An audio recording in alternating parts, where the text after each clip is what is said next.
Hello everyone. In this video, I'm going to explain what to write in the methodology section of your research paper. The methodology section describes how you collected and analyzed your data. It tells the reader the methods or procedures you used to collect data for your study. It also explains how you analyzed the data to answer your research questions. Writing the methodology section might sound easy, but in reality, it's not as simple as it sounds. If you're new here, consider subscribing and hitting the bell notification so that you never miss any future updates. This video comes with a downloadable slides presentation that you can get from the link in the description below.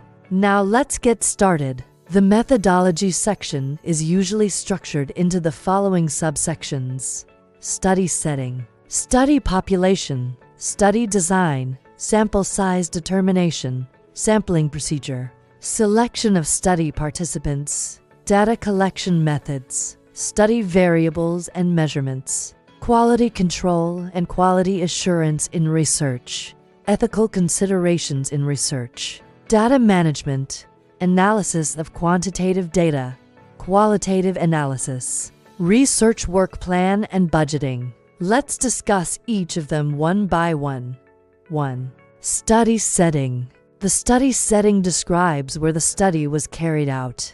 The setting can be a small clinic or a large district or a local government area. You need to describe the setting, its characteristics and peculiarities. For example, urban or rural, rich or poor, literate or illiterate, and so on too. Study population. The study population is a complete set of individuals with the defined characteristics to which the researcher generalizes the findings of the study. Study population can be animate like people or inanimate like health centers. It can also be general like women of childbearing age or specific like women of childbearing age who are currently pregnant. Different objectives of the study may have different study populations. All of them should be stated. The study population is made up of 3 interconnected components: target population, actual population, and accessible population.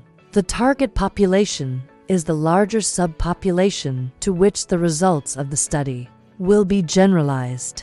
It is defined by the clinical and demographic characteristics. The actual population is the entire set of the target population, such as all pregnant women with HIV.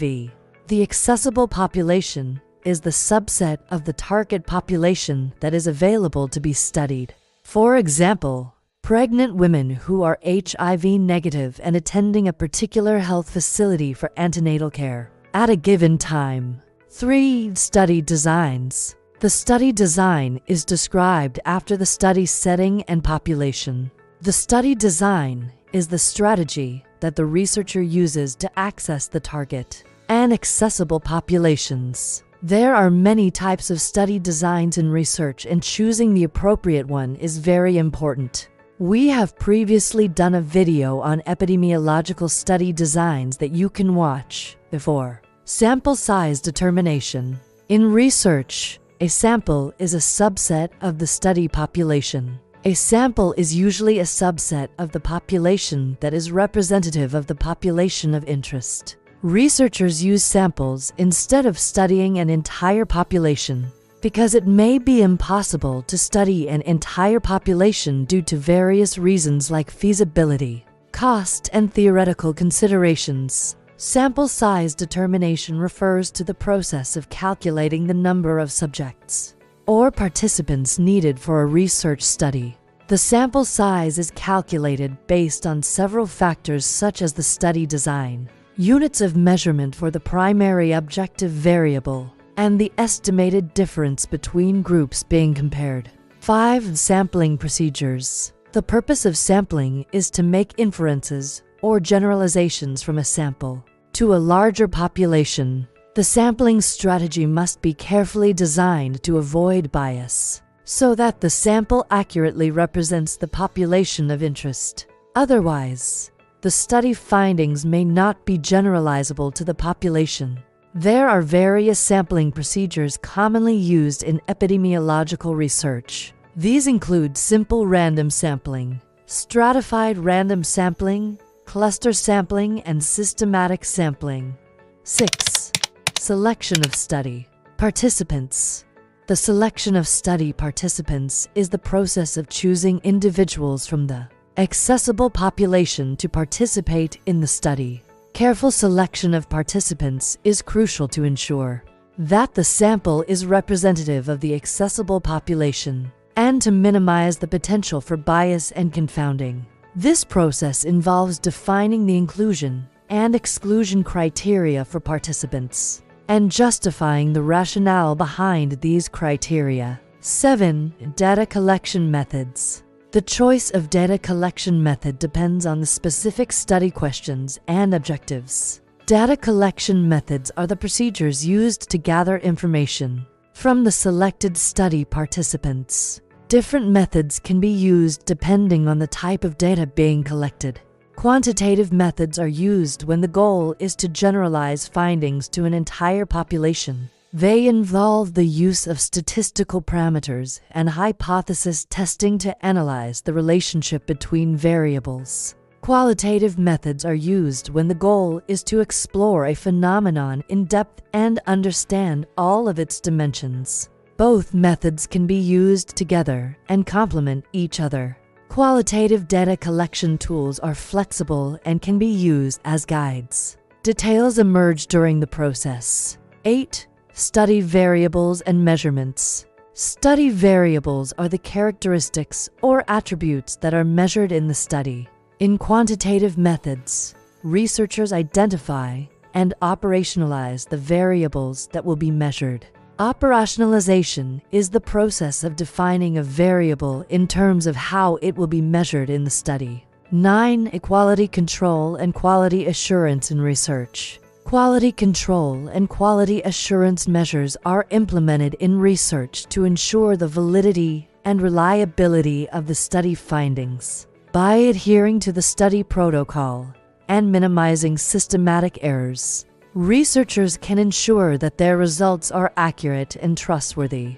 Improper execution of quality control and quality assurance measures can diminish the validity of the findings and reduce the confidence in the study results. Measures are taken in the design, conduct, and analysis of the study. 10. Ethical considerations in research. Ethical considerations are particularly crucial when conducting research involving human subjects. Researchers must take steps to protect the rights and well-being of their participants. Strategies for ensuring ethical conduct in research include obtaining informed consent, protecting the privacy and confidentiality of participants, minimizing risks to participants, ensuring the integrity of the research process, and providing benefits to participants. 11. Data management. Data management is an essential aspect of research that involves organizing, storing, and maintaining the data collected during the study. Effective data management ensures the integrity, completeness, accuracy, and error-free status of the data, which is crucial for reliable data analysis and interpretation. As such, it is a critical component of quality control. 12. Analysis of quantitative data.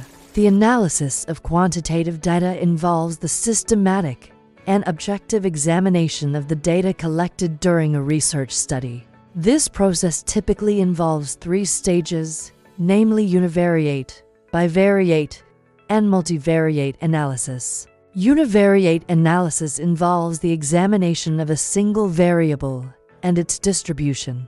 Bivariate analysis involves the examination of the relationship between 2 variables. Multivariate analysis involves the examination of the relationship between multiple variables, while controlling for the effects of other variables. 13.